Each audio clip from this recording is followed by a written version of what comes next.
স্ত্রীদের কখনো বাপের বাড়ি নিয়ে গালি দিবা না, তাদের গালের মধ্যে কখনো চর দিবা না, খবরদার, সাবধান।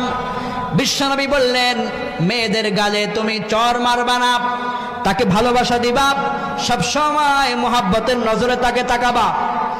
কতটা বছর সে তার বাপের বাড়িতে ছিল, তার বাপের বাড়িতে তার একটা আলাদা বালিশ ছিল, ঘুমাতো। 20টা বছর কাটিয়েছে, 20 বছর সে বাপের খেদমত পেয়েছে, 22 বছর খেদমত পেয়েছে। একদিন তুমি বিসমিল্লাহ কবুল বলে তাকে নিয়ে এসেছ, এরপর থেকে সে তোমার রান্নার কাজে সহযোগিতা করে, তোমার ঘর বাড়ি মুছা দেয়, পরিষ্কার করে রাখে, তোমার সন্তানদের খাদ্য খাবারের আয়োজন করে, ব্যবস্থা করে। যে স্ত্রী রান্না করলে তুমি খাও, সেই স্ত্রীর গায়ে আঘাত করো, তোমার লজ্জা থাকা উচিত, ঠিক কিনা বলেন?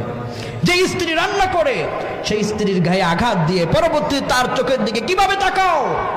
এজন্য বিশ্বনবী বললেন, স্ত্রীরা হলো তোমাদের পোশাকের মতো, গায়ে তখন তাদের হাত দিবা না, তাদেরকে ভালোবাসার ছোঁয়া দিবা। দৈনিক একবার করে হলো একটা একটা করে ফুল দিবেন যাদের স্ত্রী আছে। বিশ্বনবী বললেন, তাদেরকে বেশি বেশি করে উপহার দিবা, আর তাদের চেহারার দিকে তাকায় মুস্কি হাসবা। নফল নামাজ পড়ার সমান সওয়াব আমল নামায় দিয়ে দিবেন কে? স্ত্রীদেরকে বলবেন, I love you my sweetheart, আপনার জীবন, আপনার কলিজা একমাত্র স্ত্রী। স্ত্রীকে আপনি বারবার আই লাভ ইউ বলবেন, কিন্তু ফেসবুকের মেসেঞ্জারের ভিতরে যাকে চিনে না ওই জিএফ নামের কলঙ্কিনীকে বারবার আই লাভ ইউ কয়। যুবকেরা এরকম